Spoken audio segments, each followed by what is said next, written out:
We understand, Neka. We won't go back. But, why did it attack us? We were only trying to see if the stories were true. Neka sighed. Curiosity can be dangerous, Obinna. Sometimes the truth is not meant to be uncovered. The forest has its own balance, and when we disrupt it, we face consequences. In the heart of a dense forest, where the trees reached for the sky and the shadows danced with the wind, there was a small village named Humans. The people of Humans lived simple lives, relying on the land and the forest for their daily needs. Among them was a young boy named Obinna, who was known for his boundless curiosity and brave heart. Every evening, as the sun dipped below the horizon, the village elders would gather the children around the great Iroko tree and tell them stories of the creatures that live deep within the forest. These tales were meant to teach the children respect for the dangers of the wild, but for Obinna, they only fueled his imagination.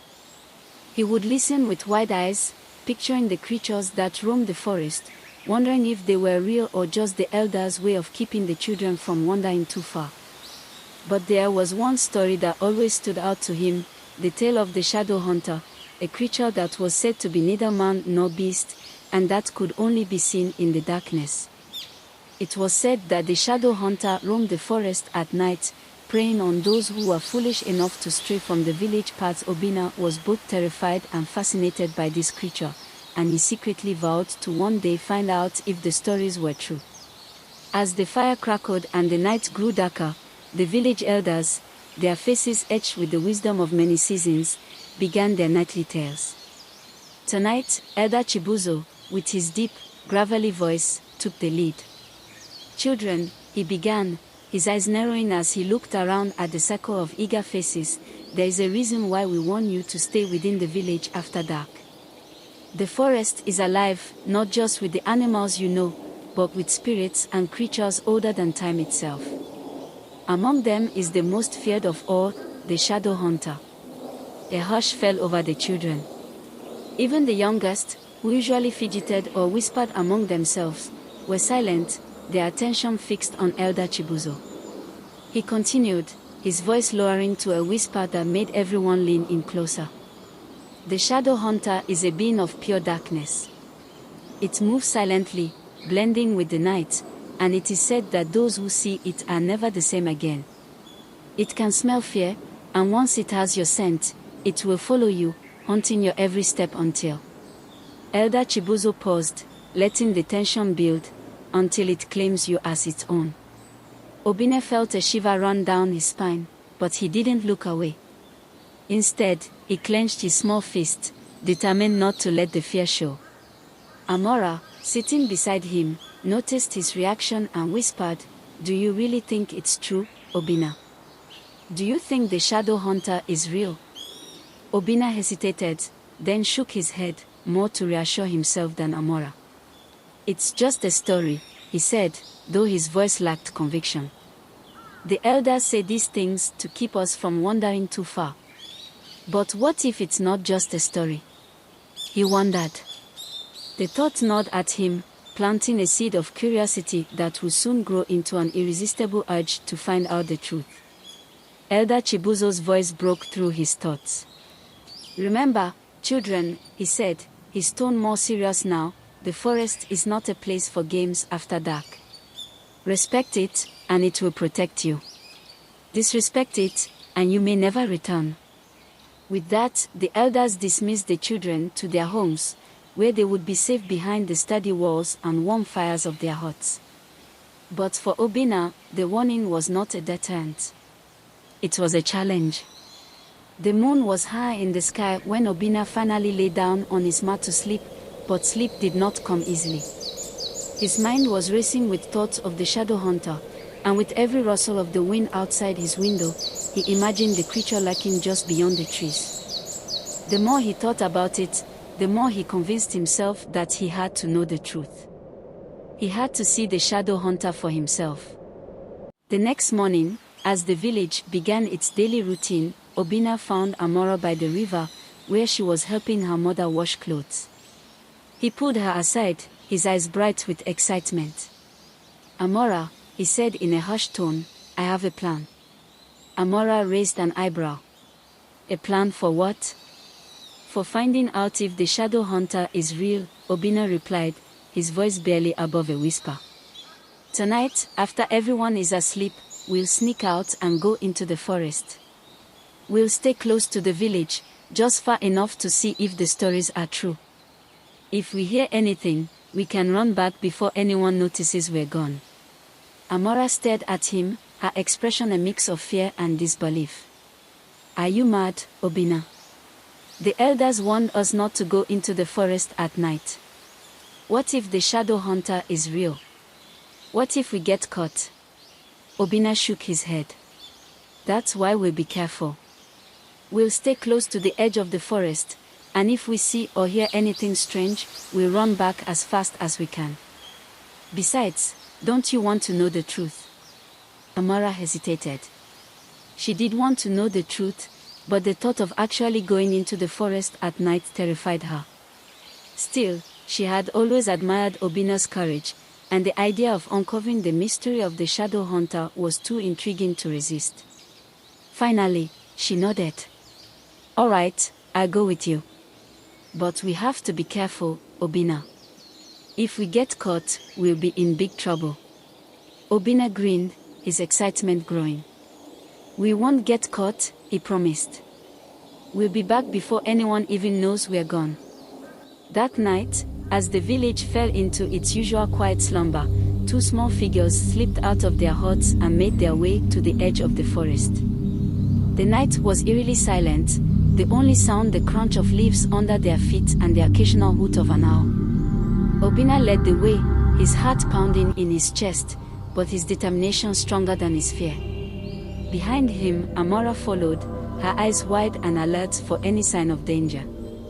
As they stepped deeper into the forest, the trees seemed to close in around them, their branches casting long, twisting shadows on the ground. Every rustle of the leaves, every snap of a twig, made them jump, but they pressed on, determined to find the truth. The deeper they went, the darker it became, until the only light came from the faint glow of the moon filtering through the canopy above. Finally, they reached a small clearing, and Obinna stopped, holding up a hand to signal Amara to be quiet. They stood there, listening to the sounds of the night, their breath coming in short, nervous bursts. At first, there was nothing, just the usual sounds of the forest. But then, from somewhere in the darkness, came a low, guttural growl. Obinna's heart skipped a beat, and he instinctively reached for Amara's hand.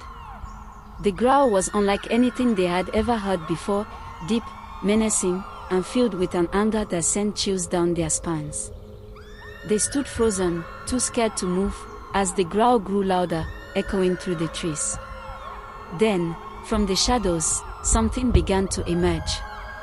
At first, it was just a dark shape, barely visible in the dim light.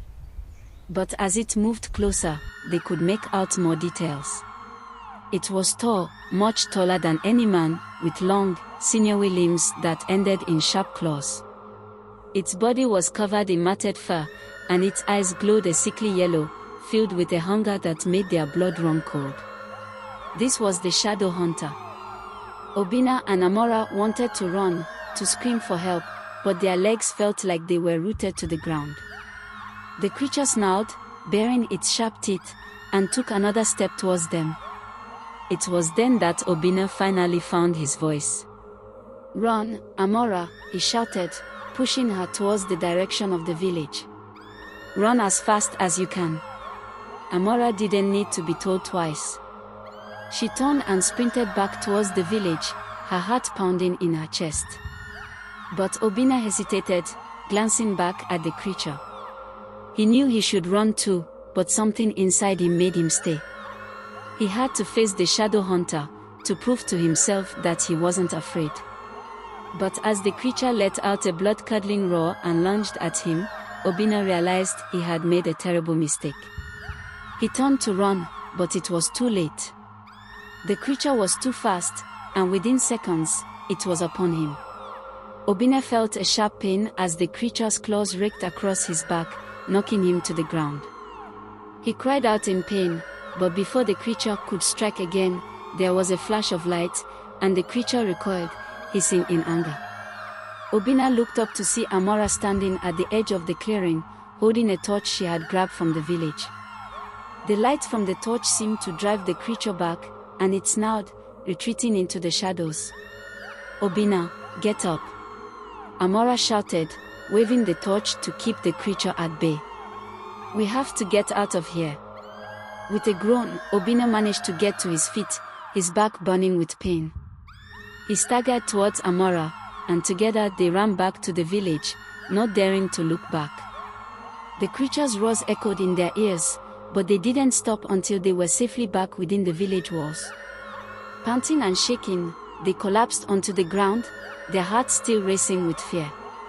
Obinna could feel the warm blood trickling down his back, but the pain was nothing compared to the terror that still gripped him.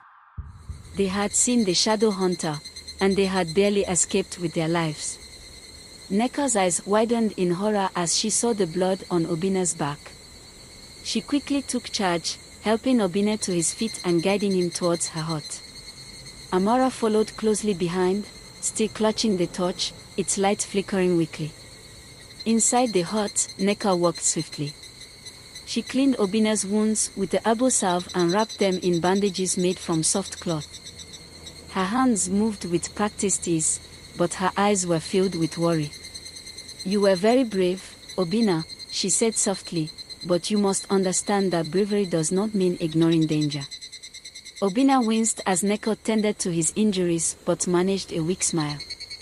"We saw it, Nneka," he said through gritted teeth. "The shadow hunter. It's real. It's terrifying." Amara nodded vigorously, still shaken. "We barely got away. It chased us, and if it weren't for the torch, we'd be..." Nneka's face grew stern. "The shadow hunter is a real and dangerous spirit," she said. "It is said to guard the ancient secrets of the forest and to punish those who venture too far into its domain. Your encounter with it was not just a simple mistake, it was a warning." As Nneka finished her walk, she looked at Obinna and Amara with a mixture of sadness and understanding. "You must never venture into the forest at night again," she warned. "The shadow hunter is not something to be trifled with. It is a creature of the night, and it has its own rules." Obinna nodded, his face pale and tired. "We understand, Nneka. We won't go back." "But why did it attack us?" "We were only trying to see if the stories were true." Nneka sighed. "Curiosity can be dangerous, Obinna. Sometimes the truth is not meant to be uncovered. The forest has its own balance, and when we disrupt it, we face consequences. The shadow hunter was only doing what it is meant to do, protecting the secrets of the forest from those who are not ready to understand them." With that, Nneka made them some herbal tea and allowed them to rest in her hut until morning. Obinna and Amara fell asleep on the floor, their bodies exhausted and their minds haunted by the night's events. The next morning, as the first light of dawn broke through the trees, the village began to stir. Word of Obinna and Amara's adventure quickly spread, and by midday, the entire village was abuzz with the news. The children's families, who had been frantic with worry, were relieved to find them safe but were also deeply concerned. The village elders convened a meeting to discuss what had happened. Elder Chibuzo was among them, his expression grave as he listened to Nneka recount the previous night's events. The villagers gathered around, murmuring among themselves, their faces reflecting a mixture of fear and awe. "The shadow hunter has always been a story to keep children from wandering too far," Elder Chibuzo said. "But it seems that our fears were not unfounded. This creature is a guardian of the ancient forest, and it has now shown its wrath. We must respect its power and ensure that our children are safe." Obinna stood in the middle of the gathering, his head bowed in shame. He had hoped to prove himself brave, but now he felt only regret. He could see the worry in his parents' eyes and the disapproval in the elders' stern gazes. He knew he had made a mistake, and the weight of that realization was heavy on his young shoulders. Amara, standing beside him, reached out and took his hand. She, too, felt the sting of their reckless adventure. The two of them were now symbols of what could go wrong when curiosity overpowered caution. As the days passed, the village tried to return to normal, but the fear of the shadow hunter lingered. Obinna and Amara were often reminded of their close call, and they saw the unease in the eyes of their fellow villagers. Obinna, feeling a deep sense of responsibility, decided that he could not just leave the matter unresolved. He had to do something to set things right and help protect his village from further danger.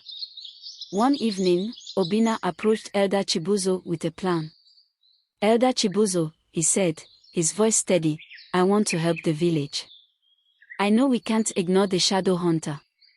If it's a guardian of the forest, maybe there's a way to make peace with it or understand its purpose better."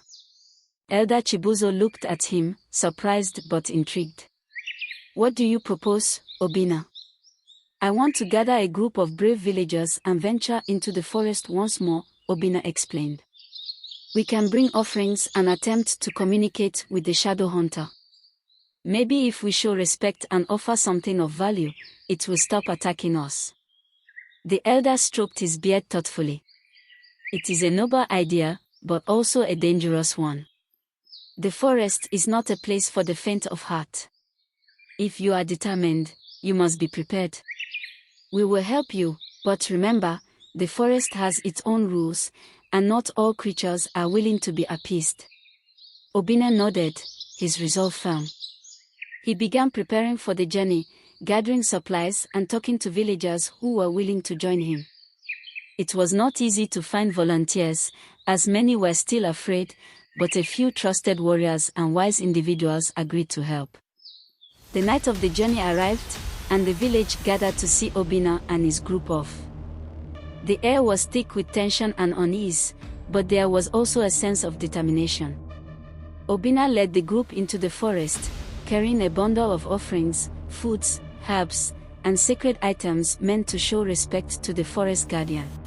As they ventured deeper into the forest, the night seemed to close in around them, the shadows growing darker and the sounds of the forest more ominous. The group moved cautiously, their senses alert for any sign of the shadow hunter. After several hours of walking, they reached the clearing where Obinna and Amara had encountered the creature before. The atmosphere was tense, and the air felt heavy with expectation. Obinna stepped forward, holding up a sacred bundle and speaking in a quiet, respectful tone. "O great shadow hunter," he called into the darkness, "we come with respect and offerings. We seek to understand and make peace. We mean no harm and wish only to coexist with the forest." For a long moment, there was silence. Then, a rustling sound came from the shadows, and the shadow hunter emerged once more. This time, however, its demeanor seemed less aggressive. It watched them with its glowing yellow eyes, but it did not advance. Obinna took a deep breath and continued to speak, explaining their intention to honor and respect the forest and its guardian. He placed the offerings on the ground and stepped back, allowing the creature to approach. The shadow hunter sniffed the offerings, its eyes still glowing in the darkness. After a tense few minutes, it seemed to accept the gesture, sitting back on its haunches and observing the group. The atmosphere began to lighten, and a sense of relief washed over Obinna and the villagers. Finally, the shadow hunter turned and melted back into the shadows, disappearing into the forest. The group watched in silence, their hearts racing but their spirits lifted by the outcome.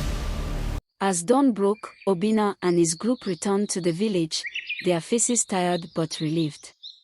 The villagers gathered around, eager to hear the outcome. Obinna recounted their encounter with the shadow hunter and their attempt to make peace. The villagers were grateful for the bravery and determination shown by Obinna and the group. The elders, too, were impressed by the efforts to resolve the conflict peacefully. The village celebrated the successful return and the newfound understanding of the forest guardian. The elders also recognized that the encounter with the shadow hunter had taught them valuable lessons. They would now be more cautious and respectful of the forest and its inhabitants. They also realized that the children's curiosity had led to an important realization about the balance between humans and nature. Obinna and Amara were hailed as heroes, but they understood the weight of their experience.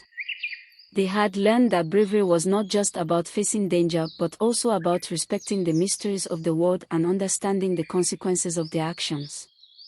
As the village returned to its daily routine, the elders gathered the children once more to share the lesson learned from the encounter with the shadow hunter. Elder Chibuzo spoke to the gathered crowd, his voice filled with wisdom. "Children," he began, "the forest is a place of great power and mystery. It is home to creatures and spirits that guard its secrets. Our young friends, Obinna and Amara, showed great courage in seeking to understand these mysteries, but they also learned that true bravery comes with respect and wisdom." He paused, looking around at the attentive faces. The shadow hunter was not just a story to frighten you. It is a reminder that some forces in nature are beyond our understanding and must be treated with care. We must respect the boundaries set by the forest and acknowledge that not all mysteries are meant to be solved. Obinna and Amara nodded, understanding the importance of the lesson. They had faced their fears and learned to balance curiosity with respect. The village celebrated their bravery but also embraced the wisdom gained from their adventure. As the sun set and the village settled into its evening routine, Obinna and Amara looked out at the forest, no longer seeing it as a place of fear but as a realm of wonder and respect. They knew that their lives had been changed forever, and they were grateful for the lesson they had learned. And so, the story of Obinna and the shadow hunter became a tale told around the fire for generations, a reminder of the delicate balance between humans and the mysteries of the natural world.